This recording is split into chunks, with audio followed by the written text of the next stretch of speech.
Alors oui, c'est un rapport qui a été publié très récemment par le MCC Bruxelles qui a fait un focus sur le financement par l'Union européenne, par la Commission, de certaines ONG qui prônent un certain narratif et qui ou sinon défend la propagande de l'Union européenne. Donc il met dans ce rapport différentes associations ou projets, on appelle ça des projets. Par exemple, il y en a un qui s'appelle NODES. C'est un observatoire de différentes associations, notamment il y a l'AFP France qui est dedans, pour un petit peu regarder ce qu'il se fait dans les plateformes pour détecter certains narratifs, notamment autour du Covid, autour de la migration et autour du changement climatique. Et cet observatoire détecte des mots-clés et à partir de ces mots-clés, ils disent que ils doivent répondre à ce narratif par un autre narratif. Et donc c'est intéressant de voir que c'est l'Union européenne qui finance à hauteur de là, pour le coup, dans ce rapport, on le voit, à presque 650 millions d'euros, ce type de projet pour contrer, piloter certains narratifs qui nuiraient finalement à la stratégie de l'Union européenne. Donc on a eu ce matin cette conférence autour de ce sujet qui pour moi était important puisque je siège aussi au sein de la commission contrôle budgétaire et toutes ces données, j'ai envie de vous dire, je ne les vois pas. C'est-à-dire que même moi, en tant que membre du Parlement européen, je n'ai pas accès à ces données parce qu'elles sont souvent cachées. Et c'était aussi les propos du docteur Norman. Il a fait cette étude et il a découvert qu'une partie de l'iceberg. Ce sont des projets pour un petit écosystème de personnalités qui sont souvent, quand on regarde un petit peu dans le registre de transparence, on voit souvent que ce sont des gens qui sont liés directement ou indirectement avec la Commission. Donc là aussi, à voir s'il n'y a pas des conflits d'intérêts, où on replace des gens qui étaient anciens députés, des anciens staffs, c'est-à-dire des gens qui travaillaient à la Commission, au sein de ces projets qui sont supportés, par exemple, là, NODES, je crois, à vérifier, il est supporté, donc je l'ai dit, par l'AFP, par le CNRS français et cofinancé par la fondation de Bill et Melinda Gates. Quand vous allez chercher derrière ces projets qui supportent, parce qu'il y a des soutiens indirects, on voit bien que souvent c'est toujours la même énergie, donc du Soros à Bill et Melinda Gates, avec une seule vision de l'Union européenne, c'est-à-dire on défend la liberté d'expression, mais que celle qui nous intéresse, c'est-à-dire que des mouvements comme le nôtre ou des gens qui critiqueraient, je prends l'exemple du Covid-19, parce qu'en fait ce sont des projets qui sont souvent été mis en œuvre juste après la pandémie, parce qu'ils se sont dit comment ça se fait, on a acheté 10 doses et comment ça se fait que la plupart des gens se sont arrêtés à 3 doses. Et donc ça leur a posé problème ici au sein de l'Union européenne. Ils se sont dit bon, on va mettre de l'argent dans ces projets pour comprendre pourquoi il y a eu des gens qui ont accepté, qui sont rentrés dans cet autre narratif qui n'était pas le nôtre. Je vous rappelle qu'aujourd'hui, il y a encore des contrats qui œuvrent jusqu'en 2027 avec Pfizer, où on est censé encore acheter des doses de vaccins. Et donc, il y a eu un autre narratif qui n'était pas maîtrisé par la Commission, parce que je vous rappelle aussi, c'était l'objet de ce matin de la conférence, c'était, rappelez-vous, Meta, l'entreprise Meta, durant la crise Covid, et d'ailleurs Zuckerberg l'a dit après la victoire de Donald Trump, il s'est senti peut-être un peu plus libre de dire qu'il a été contraint, lui, en tant que gérant de cette plateforme de numérique Facebook, Instagram, de dire qu'il fallait qu'il suive le narratif du gouvernement américain, qui était donc le tout vaccin, que ça allait sauver des vies. Et donc la Commission a fait la même chose. Et ce rapport le démontre d'une certaine manière, parce que eux, pire, ils assument le fait qu'il faut contrecarrer ce narratif avec des nouveaux outils, notamment via l'intelligence artificielle, en détectant des mots-clés. Et donc, ce rapport, je focalise sur celui-là parce qu'il y en a plusieurs, j'ai pas pu tous les regarder de près, ce rapport vient à peine de sortir, et je vous invite à aller le voir sur le site de MCC Bruxelles. Donc vous avez ce NODES, là, cet observatoire des narratifs, pour voir qu'en fait, ils utilisent des mots-clés, par exemple le mot bureaucrate est un terme négatif, et donc il faut tout de suite, avec ce mot-clé, voir ce qu'il y a dans ce narratif et contrer ce narratif. Donc très intéressant de voir, que la commission finalement est en crise parce qu'elle voit bien qu'elle perd sa stratégie, elle a perdu sa stratégie vaccinale. Donc pour contrer cette perte, elle fait des études pour se dire que demain, s'il y a une autre pandémie, comment on va faire? Je prends l'exemple de cette pandémie, mais je peux l'appliquer sur la crise climatique et je peux l'appliquer sur la migration et je peux même l'appliquer sur les élections. Mais ça, c'est pas nouveau. Déjà, il y a 30 ans, c'est ce que je disais ce matin. C'est-à-dire qu'on a compris que les jeunes étaient manipulables, j'ai envie de dire. Il y a 30 ans, c'était avec les médias classiques. Et aujourd'hui, il y a une nouvelle ère avec le numérique. On voit bien que les jeunes, plus de 80% des jeunes, ne regardent plus les JT comme nous, on regardait à 20h, mais ils se retournent vers les réseaux sociaux. Et d'où cette volonté aussi de la Commission de contrôler les plateformes numériques via le DSA, le Digital Services Act. C'est ce qu'on a mis en avant ce matin. Et donc, effectivement, la Commission voudrait remettre la main sur l'éducation des jeunes au regard de l'éducation à l'information. Éducation à l'information. Je pèse pas mes mots. Pourquoi? Parce que ça existe. C'est-à-dire que dans cette nouvelle commission qui est aujourd'hui en place au Parlement, vous avez une commission spéciale qui se dit bouclier sur la démocratie, pour protéger la démocratie. Et à l'intérieur, vous avez ces phrases qui disent qu'il faut bien éduquer demain les jeunes à l'information parce qu'ils estiment qu'il y a eu un défaut d'information, que les plateformes ne remplissent pas cette fonction. Bon, on le voit bien à l'école, effectivement, il y a plus de, enfin, je veux dire, le niveau est tellement bas que déjà au niveau de l'histoire, on a refait toute l'éducation en termes d'histoire. Donc c'est un peu la même chose avec l'éducation aux médias. C'est ce que la Commission voudrait faire, et c'est de la folie parce que c'est quel narratif qu'ils vont défendre. Le lien, il est direct avec le DSA. Comme je l'ai dit, normalement c'est une norme pour lutter contre les produits dits illicites, illégaux, qui viennent de l'autre bout du monde, pour lutter contre les propos haineux sur les plateformes. Certes, pas de problème, on valide ça. Et en fait, il y a un tout petit article dans le DSA, article 34.c, 2 petits mots. Normalement, cet article, c'est pour les plateformes qui doivent contrôler les problèmes systémiques. Et donc, notamment, comme je vous l'ai dit, les propos haineux, le harcèlement en ligne. Donc, il n'y a pas de problème avec ça. Et le point C, c'est quoi? C'est aussi voir que pendant les processus électoraux, il n'y ait pas de problème. Donc, la Commission a utilisé ces 2 mots pour annuler les élections en Roumanie. Je le dis directement, parce que c'est ce qu'ils ont fait, puisqu'ils ont considéré que c'était TikTok qui n'avait pas fait son job de contrôler l'algorithme et qui a permis finalement la victoire de ce Călin Georgescu que personne ne connaissait.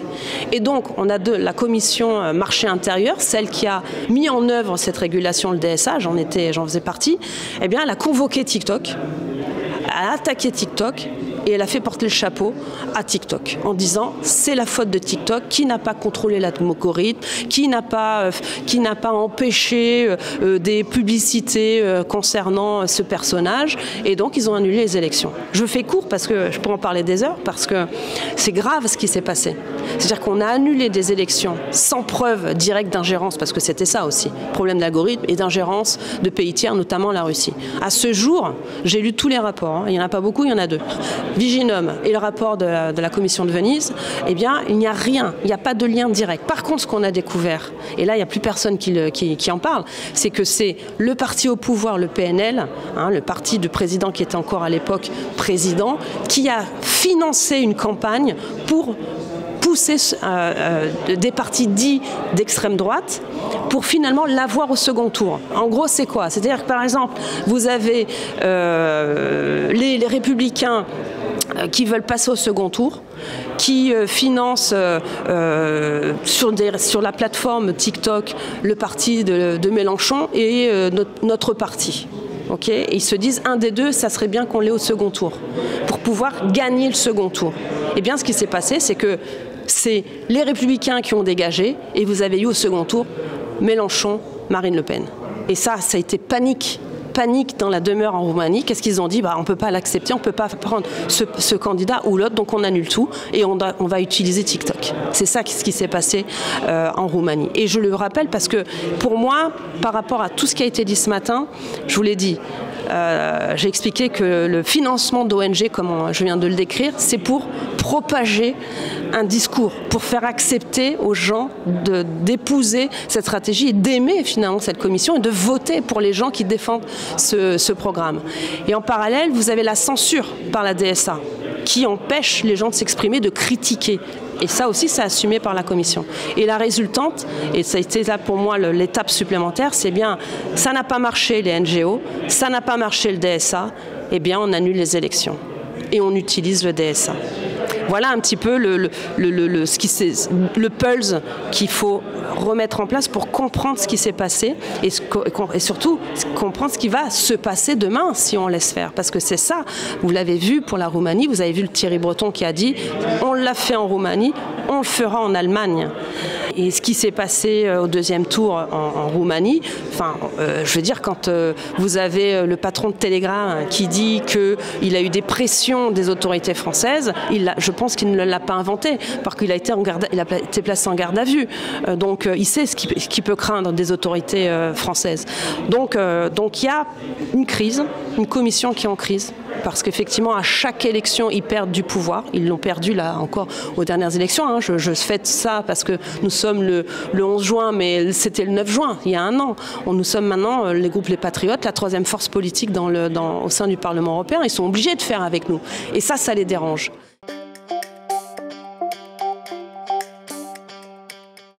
Alors, il y a une commission qui est en cours, qui s'appelle la commission pour la protection de la démocratie, ces boucliers sur la démocratie, parce qu'ils estiment qu'il y a des attaques.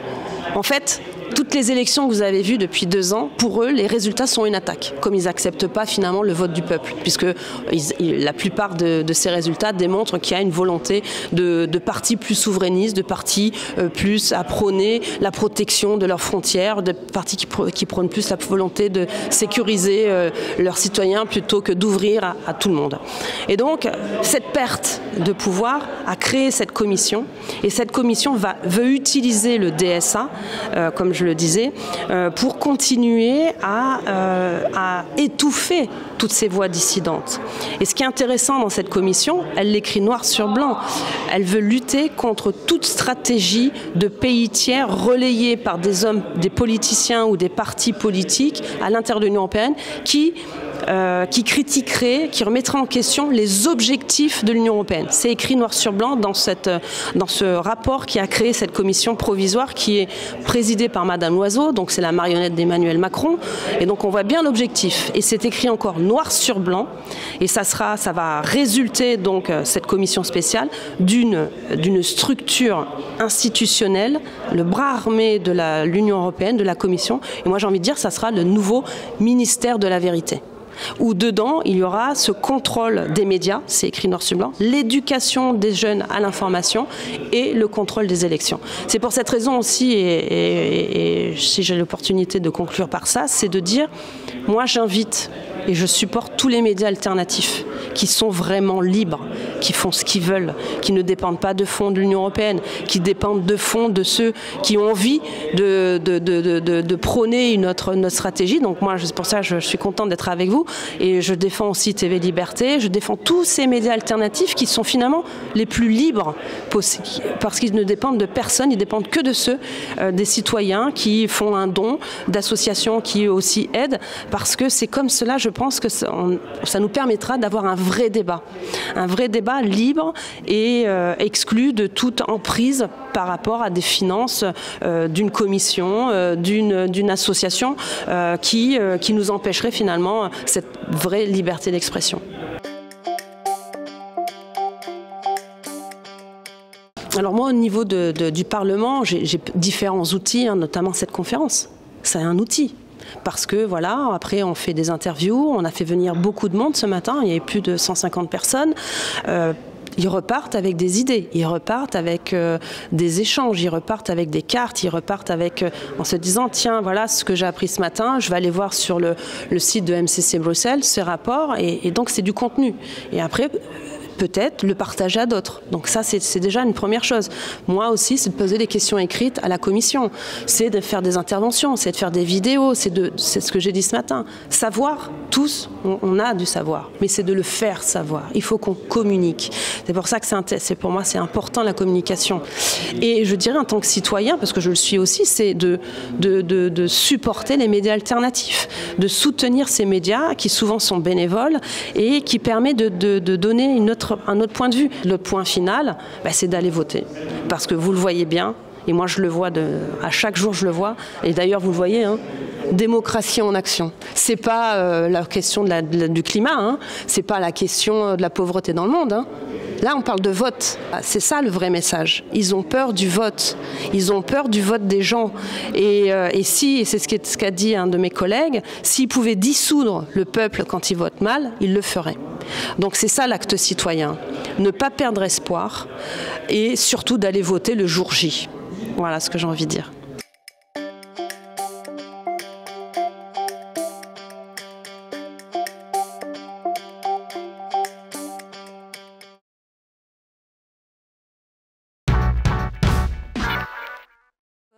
Merci docteur Norman Lewis pour cet excellent rapport et merci à vous tous d'être aussi nombreux. Je vais effectivement m'exprimer en français.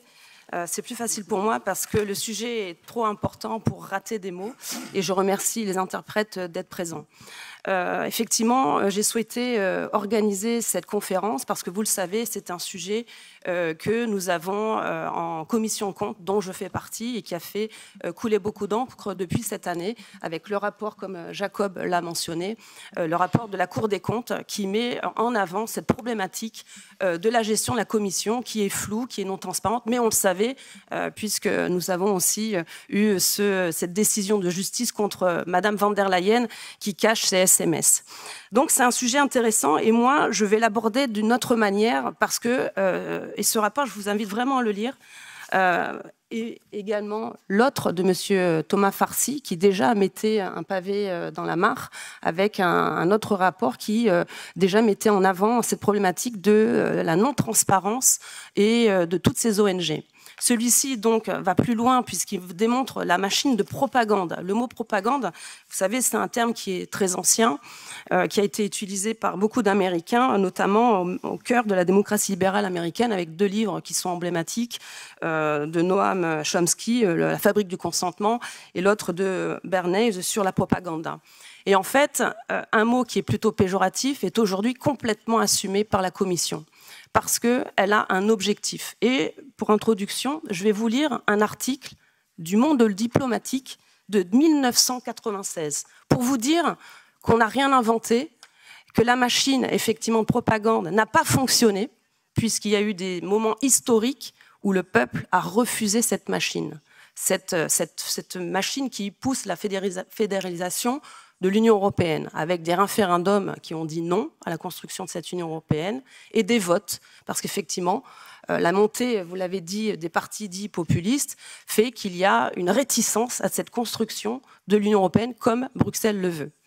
Alors, moi je vais vous lire cet extrait parce qu'il est important, il date de 1996.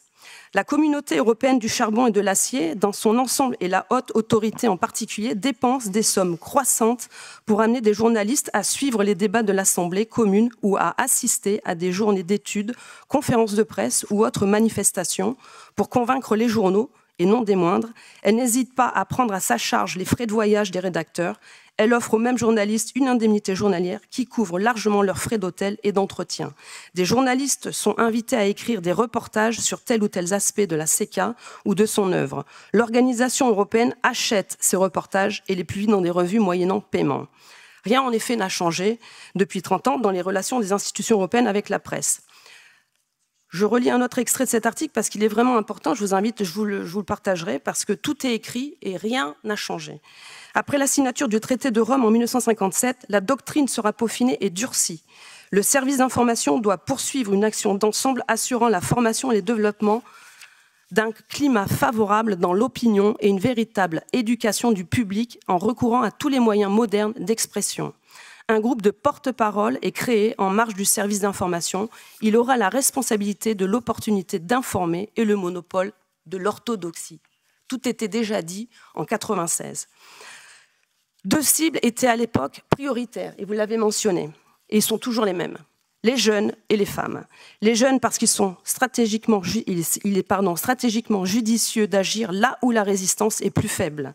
En octobre 1995, la Commission décide de lancer 3 grandes actions prioritaires en matière d'information, dotées d'un budget de 50 millions d'écus, soit 324 millions de francs, l'une sur l'union économique et monétaire, la seconde intitulée « Construisons l'Europe ensemble » et la troisième « Citoyens d'abord » qui s'adressera prioritairement aux jeunes et aux femmes. Comme je l'ai dit, 30 ans après, rien de neuf sous le soleil. Mais la situation, en fait, s'est empirée pour les fédéralistes. Perte des élections, montée des partis souverainistes, parti qui décrit cette bureaucratie étouffante et chère. Le dernier exemple, qui a été pour moi un élément fondamental dans ce combat, parce que c'est un combat que nous allons mener, c'est la panique à Bruxelles suite à l'annulation des élections en Roumanie. Parce que là, on a atteint un autre niveau. Personne ne peut plus ignorer que des ONG obscures sont instrumentalisées pour contester les élections et pire, que la Commission s'ingère désormais dans l'organisation des élections nationales au prétexte du DSA. Est-ce que ce type d'ONG doit recevoir des fonds européens? Ce sujet est donc d'une importance capitale pour comprendre ce qui se cache derrière des livres blancs, des codes de bonne conduite, du financement de certaines ONG. Vous l'avez dit, Dr Norman Lewis, c'est un ministère. C'est un ministre du contrôle de l'opinion, du narratif. Et on va aller plus loin parce que ce que je vais vous montrer avec ces ONG, et vous avez très bien mis en avant cette problématique de cette mise en œuvre d'un écosystème de la Commission qui donne des fonds à certaines ONG pour promouvoir un certain discours. Et l'autre outil, c'est le DSA qui censure toute critique. Et c'est important parce que c'est quoi la conclusion? On a donc une machine de propagande qui a un objectif. Elle voit que depuis des années, elle n'y arrive pas. Donc elle utilise cet écosystème d'ONG qui sont favorables à ce discours et qui d'ailleurs ne sont pas toujours des ONG. On l'a vu avec l'affaire du Qatargate où vous aviez Fight for Impunity ou No Peace Without Justice. C'était des ONG bidons qui étaient utilisés pour certains députés socialistes. Alors, vous l'avez dit, c'est 649 millions d'euros dans des projets bidons qui relèvent de structures de propagande ou de contrôle de narratif que de vraies recherches finalement scientifiques. Parce que là aussi, c'est un scandale. On a des fonds dits Horizon pour promouvoir la recherche et l'innovation qui sont finalement utilisés pour promouvoir un discours de l'Union européenne pour pousser les gens finalement à penser que d'une seule manière. Et je dois dire que vous l'avez encore signalé, c'est-à-dire que ces fonds qui sont normalement destinés aussi à la lutte contre le cancer, où il y a, vous le notez très bien dans votre rapport, ces fonds sont plutôt utilisés pour des consortiums, des think tanks, et là aussi je vous invite à aller voir, parce que ce qui est bien quand on est député européen, c'est que nous avons accès à des rapports, et c'est l'utilité de faire ces échanges avec vous, parce que vous allez plus loin dans nos recherches, et ça nous permet, nous, d'aller plus loin dans nos investigations. Et moi, j'ai découvert, c'est vrai, cet observatoire. Vous en avez fait mention dans votre rapport, un observatoire, le pouvoir des narratifs. On a financé ce truc, je dis ça, ce truc, 1,2 million d'euros. 1,2 million d'euros, au final, c'est 3,3 millions pour des think tanks qui sont en plus souvent d'une opacité certaine parce qu'il y a 3 ou 4 dirigeants et des rapports finalement où c'est de l'autopromotion. Et dedans, en plus, dans ce rapport, qui est intéressant parce qu'on voit bien qu'ils veulent lutter contre certains narratifs en identifiant des mots-clés. Donc, dans vos propos, si vous utilisez bureaucratie, ou vilain, j'ai entendu, on est des vilains. Donc on est en rouge et on est, avec l'intelligence artificielle, tout de suite banni. Donc ce qui est intéressant dans ce rapport, sur la forme, c'est que c'est l'Union européenne qui finance ça à hauteur de 1,2 million pour lutter contre notre propre vision de l'Union européenne et donc combattre, nous, le fait qu'on critique cette bureaucratie. Et finalement, pas de contrôle sur ces gens, puisqu'on ne sait pas combien sont rémunérés, non-transparence de ces fonds, parce qu'effectivement, il faut aller plus loin, et vous avez fait ce travail. Et alors que nous sommes en commission compte, nous avons, et ça aussi, c'est important de vous le dire, c'est qu'en commission compte, quand on veut avoir accès à un contrat, nous sommes limités d'accès, c'est-à-dire qu'on n'a droit qu'à avoir un seul contrat, et en plus, on ne peut pas faire d'impression, on ne peut pas faire de photocopie et je ne devrais même pas pouvoir vous en parler. Donc c'est aussi ça la problématique de cette Union européenne, de cette commission qui veut tout contrôler et tout mettre dans l'opacité. Ce qui est important aussi, c'est de se rappeler le discours de Madame von der Leyen il y a 2 ans à Davos. Elle avait dit que sa priorité dans les 2 ans à venir, donc nous y sommes, c'était de lutter contre la désinformation. Pourquoi je rappelle ce discours? Parce qu'il est clé dans la construction de cet écosystème pour promouvoir un discours et lutter contre des gens comme nous, où on a cette liberté d'expression, où on s'autorise de critiquer l'Union européenne, d'où le DSA, qui est aujourd'hui utilisé par certains députés pour pousser la Commission à aller à contrôler et même parce que la Commission, avec cette commissaire, Madame Henna Virkkunen, a compris que la liberté d'expression était quand même une valeur de l'Union européenne, ce que certains aujourd'hui oublient. Parce qu'on a des députés, surtout socialistes, qui veulent aujourd'hui fermer X, fermer TikTok, parce qu'il comme il y a un défaut de contrôle et comme il y a cette liberté d'expression, ça les gêne. Et comme ils perdent aussi les élections, ça les gêne encore plus, donc ils veulent tout fermer. Et donc c'est intéressant de voir que cette commission, donc vous l'avez vu avec ce rapport, a mis en œuvre un écosystème pour promouvoir ce discours. Ça ne fonctionne pas, on l'a vu depuis 30 ans, ils ont essayé de le faire avec les médias, ça n'a pas fonctionné. Aujourd'hui, on essaye de le faire sur l'ère du numérique, puisque vous avez bien compris que nos jeunes ne regardent plus comme nous la télévision et sont sur Snapchat, sur TikTok. Et c'est vrai que nous, hommes politiques, nous utilisons ces réseaux sociaux, mais pourquoi aussi? Parce que beaucoup de médias mainstream ne nous invitent pas. Je sais que Tom va pouvoir en parler. En Belgique, ils ne sont pas du tout invités. Ils ont même décidé de ne pas les inviter sur les plateaux. Donc, c'est aussi ça, la liberté dite d'expression dans l'Union européenne, totalement assumée par certains journalistes. Et donc, nous avons cet outil, l'ère du numérique, qui est aujourd'hui mis comme en avant par certains dits libéraux pour nous limiter dans cet accès à la liberté. Donc on utilise le DSA, et vous l'avez très bien rappelé, c'est Digital Services Act, et qui est devenu un Digital Surveillance Act.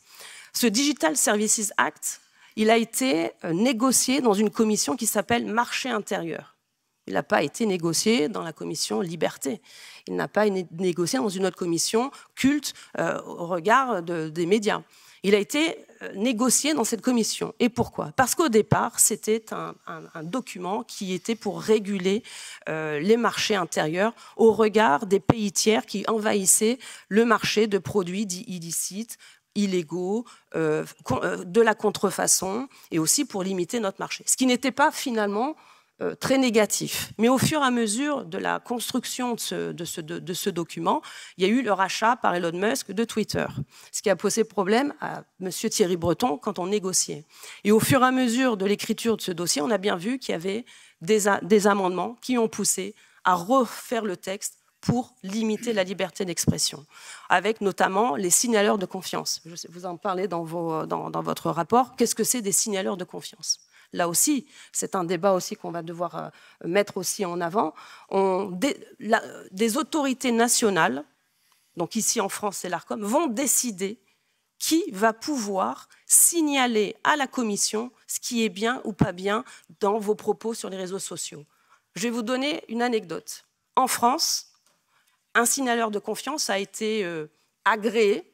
Vous savez qui c'est? Je ne pense pas, parce que même nous, on est tombé de la chaise. La CGT.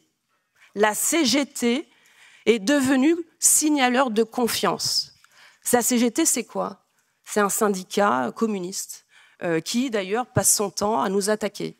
Donc, vous voyez un petit peu ce qui est en train de se mettre en place.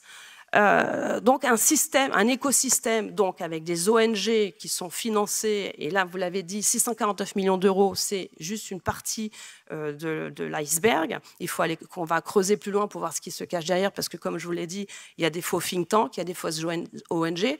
Là, je vais vous donner un autre exemple, une autre fausse ONG où on vous dit qu'il faut bien utiliser l'argent des citoyens. Oxfam.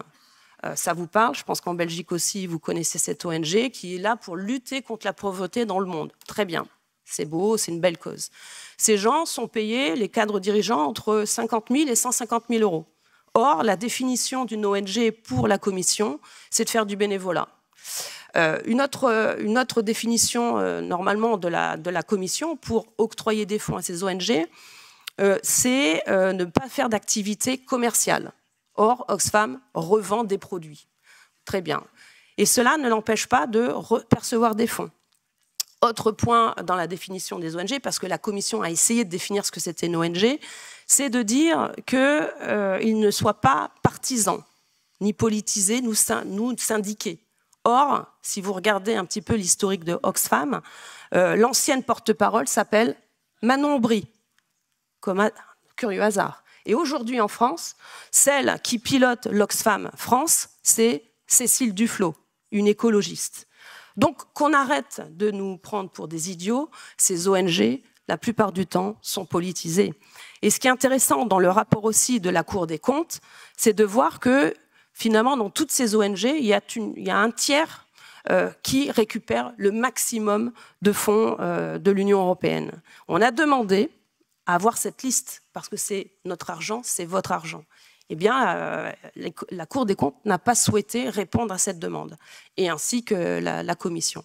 Donc ce manque de transparence persiste, ce qui pose problème pour nous en Commission compte, parce que notre rôle en tant que député européen, c'est de contrôler le budget. Donc il y a des outils, effectivement, pour nous, pour contrer cette posture. Donc on fait des alertes aux médiateurs européens. Bon, pour l'instant, elle n'est pas très active, mais il va falloir un petit peu la réveiller. On peut faire aussi une alerte auprès du procureur européen, roumaine. Je vous rappelle que c'est elle qui a ouvert le dossier des contrats Pfizer. On attend toujours qu'elle avance. Donc, il y a quelques moyens. Et puis après, il y a ce type de conférence qui nous permet d'échanger et de propager tout ce que nous, on peut voir de l'intérieur. Et ça permet de croiser toutes ces données et de publier, parce que c'est aussi ça notre objectif, c'est de publier tout ce que l'on sait, parce que ça, ce qu'on dit souvent, c'est savoir c'est bien, mais le faire savoir, c'est mieux. Et c'est tout l'objectif de ces travaux, et de ces recherches et de ces rapports, c'est de mettre en avant, voilà, aujourd'hui avec ces ONG, recouper avec le DSA, pour en arriver à une conclusion, et je vais terminer par ça, parce que tout cet écosystème que vous voyez, alors, des rapports, là, et c'est très bien que Jacob nous alerte sur ce futur rapport sur les médias, parce que là aussi, moi je trouve que c'est important aussi de le rattacher à cet écosystème, parce qu'effectivement, il y a en ce moment en cours dans la commission culte, il y a un groupe de travail, et je sais, et je remercie de tous les députés qui sont là, et je vois qu'il y a aussi une députée qui est là, qui travaille sur ce sujet. Il y a effectivement en culte en ce moment un groupe de travail autour des médias, parce qu'effectivement, ils veulent éduquer les gens à l'information. Et ça, c'est pas moi qui le dis, c'est écrit. Je vous invite aussi, et je conclurai par ça, parce que c'est dans ce document de travail. Comme je vous l'ai dit, je suis dans la commission compte, et j'étais dans la commission IMCO pour suivre le DSA. Et la chance a fait que je suis aussi dans cette commission bouclier social sur la démocratie. Pourquoi je parle de ces trois commissions? Un, parce que commission marché intérieur, le DSA, commission compte, tout ce problème des financements des ONG. Et la conclusion, c'est ça, cette commission spéciale. Et qui, en fait, comme je vous l'ai dit, on l'a démontré, un écosystème des ONG qui sont là pour propager le narratif de la commission. On a à côté le DSA qui est là pour contrôler ce qu'on dit et nous censurer. Hein, avec aussi, et c'est vrai que je pourrais prendre un peu plus de temps, sur la censure des individus, mais la censure et le contrôle des élections. On l'a vu avec les élections en Roumanie. On a utilisé TikTok pour annuler des élections. Il ne faut pas oublier, c'est ça la plus grande arnaque qu'il y a eu là, ces 30 dernières années. On a utilisé un réseau social pour annuler les élections. Et la conclusion de tout ça, c'est que comme ils sont en perte, et vous l'avez dit, le mot crise, oui, ils sont en crise. Quand Madame von der Leyen, il y a 2 ans, elle dit que la priorité, le premier des dangers, ce n'est pas la crise climatique, ce n'est pas la fin dans le monde, c'est la démocratie, c'est parce qu'ils ont compris une chose, c'est que le peuple ne voulait pas de ce narratif. La montée à chaque élection des partis dits souverainistes démontre que les gens ne veulent pas de ce discours. Et donc, pour contrer, parce qu'effectivement, en face, ils ne souhaitent pas, ils veulent nous contrer, donc ils utilisent tous les moyens du bord. Moi, je fais une aparté. En France, on empêche on empêche Marine Le Pen d'accéder au pouvoir. Donc on prend tous ces outils pour nous empêcher d'accéder au pouvoir. Et donc pour conclure, puisque c'est l'objet aussi de cette petite présentation, c'est que la commission UDS, quand vous avez donc, comme je vous l'ai dit, propagande, contrôle de la censure, et bien vous avez à la fin la mise en place d'une structure dite indépendante via la commission spéciale du bouclier de la démocratie pour la commission. Donc une nouvelle compétence à venir de la commission pour contrôler les médias et contrôler les partis politiques et les futures élections. Donc voilà, je termine par cette conclusion pour dire qu'il n'y a pas de hasard. Depuis 30 ans, tout est dans les tiroirs, qu'aujourd'hui c'est l'ère du numérique. Donc effectivement, avec le DSA, la volonté de contrôler nos discours. Et puis, comme le père du pouvoir écrit, la volonté de créer une structure dite indépendante de la commission, mais qui ne le sera pas. Je vous remercie.